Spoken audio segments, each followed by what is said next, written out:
पर आप सभी का स्वागत है हमारे इस सेशन में। और दोस्तों आज के इस सेशन में हम बात कर रहे हैं बीमारी को लेकर। दोस्तों मैं टीबी का रोग आपको बताने जा रहा हूं कि टीबी का रोग कैसे शुरू हुआ, कैसे दवाइयों का फिर ट्रीटमेंट आया, और टीबी के दवाई की भारत का सपना था कि 2025 हम टीबी मुक्त भारत बनाएं। लेकिन ये चुनौती, ये बाधा, इतनी परेशानी बड़ी वाली है कि इस पर जीत रख पाना बहुत ही मुश्किल है। तो दोस्तों आज हम ये बात कर रहे हैं कि जब टीबी का रोग पता लगा था 24 मार्च 1882 को डॉक्टर रॉबर्ट कॉर्च ने टीबी के जीवाणु की खोज की। और उससे पहले मालूम ही नहीं था कि लोग कौन सी बीमारी से मर जाते हैं। लोगों का वजन घट जाता है, सूख जाते हैं, कीकड़ी पहलवान बन जाते हैं, और ये लोग चिढ़ाने भी लगे। जो भी लोग कमज़ोर हो जाते थे उनको लोग कहते थे भाई ये टीबी का मरीज बन गया। तो ये इतना बहुत ही गंदा एक बैक्टीरिया था जिसका पता भी नहीं था। तो डॉक्टर रॉबर्ट कॉच ने इसकी खोज की, और कॉलमैन थे उनके साथी डॉक्टर थे जिन्होंने 1942 में इस रोग के लिए सबसे पहले दवाइयों की खोज की, दवाइयाँ बनाई। लेकिन दोस्तों बहुत चैलेंजिंग था वो, क्योंकि दवाइयाँ बहुत ज़्यादा थी और मरीज उन दवाइयों को खा नहीं पाता था। और आज भी अगर हम बात करें तो आज भी टीबी के रोग से लोग,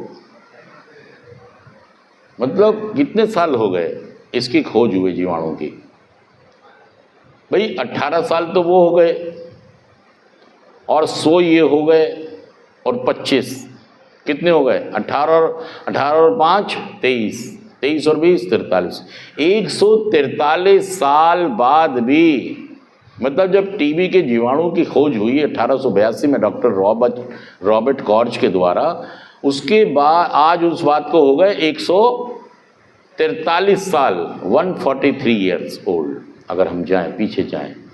लेकिन आज भी उस बीमारी से लोग मर रहे हैं। क्यों? बहुत सारे ट्रीटमेंट प्लान बनाए गए, बताए गए, चलाए गए, लेकिन फिर भी लोग मर रहे हैं। फिर भी लोग, एक बार राहुल पॉज कर दो इसको, पॉज। और 143 साल बाद भी, कितने साल बाद, डॉक्टर रॉबर्ट कॉर्च ने 1882 में, ये ब्लैक बोर्ड थोड़ा सा मिटा दो मेरे लिए, खाली कर दो आधा आधा, कौन मिटाएगा? अजय चीफ। 18 साल तो हो गए 1900 आते आते। ये किसकी राइटिंग है? किसने लिखा है? बहुत बढ़िया, ताली बजा दीजिए, अच्छा लिखा है। इसी तरीके से आप अपने कार्यक्रम की रक्षा सुरक्षा करें। जितना अच्छा आप रिहैब में करेंगे उतने ही अच्छे रिजल्ट आपके माँ के पेट के अंदर जो बच्चा होता है वहीं पर अगर वो हष्ट-पुष्ट है, तंदुरुस्त है, तो बाहर भी वो तंदुरुस्त ही रहेगा। उसके चांस ज़्यादा हैं कि वो हर चुनौती का सामना, क्योंकि माँ के पेट से ही मजबूत आया है। अगर माँ के पेट से ही कमज़ोर गया तो किसी सर्दी गर्मी को झेल, पहली सर्दी में उसका काम मिटा। अब भाई साहब, wisdom to know the difference, सद्बुद्धि दो हेमराज, कि मैं इन दोनों में भेद जान सकूं, कि ऐसा ना हो मैं माँ के पेट में ही। क्यों बुला रहे हो? रोकने के लिए बोल रहा था। क्या रोकने के लिए? नहीं, कोई नहीं, मिटा दो और पॉज कर दो। मैं आपसे क्या कह रहा हूं दोस्तों, कि जब भी कोई व्यक्ति टीबी के इलाज में जाता है तो उसकी कुछ स्टेजेस होती हैं। क्या होती हैं? टीबी के इलाज की क्या होती हैं? ये क्या है? फर्स्ट, कौन सी स्टेज है ये? First stage. फिर उसके बाद सेकेंड स्टेज, बोलते रहो आप भी। फिर कौन सी आएगी? जोर से बोलिए। फिर कौन सी आएगी? और फिर आएगी। देखिए, एक आदमी जब बहुत सारे ट्रीटमेंट से ड्रॉप आउट हो जाता है, अपनी बीमारी का सही से इलाज टीबी के जीवाणु की खोज आज से 143 साल पहले हुई थी। कितने साल पहले? 1882 में डॉक्टर रॉबर्ट कॉर्च ने टीबी के जीवाणु की खोज कर ली थी और इसकी दवाई बनी थी 1942 में सबसे पहले। कॉलमैन ने और उनके डॉक्टर साथी डॉक्टरों ने ये बनाया। लेकिन मर आज भी रहे टीबी के रोग से। दवाई कारगर है, दवाई, लेकिन मरीज नियमित दवाई नहीं खाते, मरीज डॉक्टर के मुताबिक नहीं चलते, मरीज डॉक्टरों का कहना नहीं मानते। सच कह रहा हूं मैं, झूठ कह रहा हूं?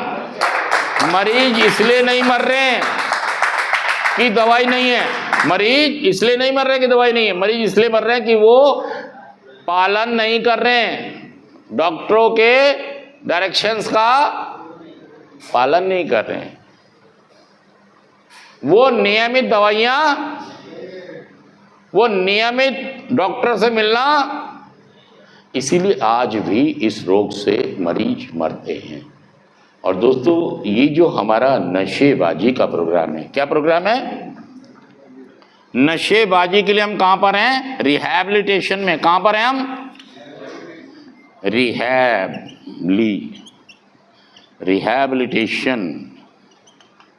रिहैबिलिटेशन में भी कुछ स्टेजेस हैं। आपको बहुत सारे मौके में नहीं मिलेंगे। इलाज है, लेकिन आप करने को तैयार? इलाज है, तरीका है, नशा मुक्त हुआ जा सकता है, नशा छोड़ा जा सकता है, लेकिन आप उन तरीकों को मानने को तैयार? उन दवाइयों को मानने को तैयार? जैसे आपको बताया जाता है वैसे आप दवाई खाने को तैयार? आप कायदे कानून रिहैबिलिटेशन के मानने को तैयार? उसी वजह से आज भी लोग नशे के कारण मर रहे हैं। अच्छा, ये भी ठीक है कि कुछ लोग तो ठीक हो रहे हैं, कुछ लोग तो, और कुछ लोग ठीक नहीं हो रहे। समझो इस बात को, wisdom to know the difference, सद्बुद्धि दो कि मैं इन दोनों में, कि ठीक कौन हो रहा है और ठीक। ज्यादातर प्रॉब्लम ये होती है कि बहुत सारे लोग, जो टीबी की दवाई होती है, आप देखना टीबी की दवाई पहले चलती है 6 महीने और अगली स्टेज आते ही हो जाती है वही दवाई 9 महीने, और उससे अगली दवाई स्टेज आते ही 12 महीने, उससे 18 महीने, 2 साल, और MDR होके फिर पेशेंट मर भी सकता है। वही हो रहा है आज कि लोग टीबी से आज भी, सच कह रहा हूं, झूठ कह रहा हूं, वो इसलिए मर रहे हैं कि वो नियमित डॉक्टर के अनुसार नहीं चल रहे, वो दवाइयों के अनुसार नहीं खा रहे, वो अपने मेडिकल ऑफिसर की सलाह नहीं मान रहे। यार, ले तो रहे लेकिन मान नहीं रहे, चला अपनी रहे। 3 महीने बाद उसको लगता है मैं ठीक हो गया और बिना डॉक्टर की सलाह के दवाइयां बंद कर दी। ऐसे ही जब कोई व्यक्ति नशेबाजी के इलाज में आता है, देखिए ऊपर वाला भी कितने मौके देगा, 1 2, कितने मौके देगा आपको। अगर आप बार बार ड्रॉप आउट होते रहे नशेबाजी से, बार बार घर जाके फिर कर लिया, फिर आ गए, फिर कर लिया, फिर आ गए, तो भाई साहब एक दिन ऐसा होगा कि गॉन केस हो जाएगा। क्या हो जाएगा? गॉन केस समझते हैं आप? कि फिर उसका रिकवरी में आना, अब तो वो सही में फिर वो निराश हो जाता है, उदास हो जाता है, मायूस, परेशान, बिल्कुल आशाहीन हो जाता है कि उसको लगता है नहीं यार, अब मेरी तो उम्र भी ज़्यादा हो गई, अब मेरे लिए कुछ बचा भी नहीं है, अब मैं नशा छोड़ के भी, इसलिए वो भाई साहब नशा फिर छोड़ना ही नहीं चाहता, क्योंकि उसके हाथ से सब चीज़, बीवी छिन गई, नौकरी छिन गई, काम छिन गया, उम्र बढ़ गई, माँ बाप चले गए, हिस्से बंटवारे खा गया, नशे में बर्बाद हो गया। फिर वो क्या कहता है कि अब मुझे जीना भी नहीं है, अब मुझे जीना नहीं, मुझे है मरना। अरे भाई साहब, क्योंकि वो निराश हो जाता है, परेशान हो जाता है, दिक्कत में आ जाता है, इसलिए वो नशा छोड़ना, फिर उसको कोई कितना भी समझा ले, कोई कितनी भी उसकी काउंसलिंग, लेकिन वो सुनने मानने को तैयार, और नशे में ही अपनी जान, सच कह रहा हूं मैं झूठ कह रहा हूं, आपने ऐसे बहुत सारे केस देखे होंगे। Thank you Rahul, thank you.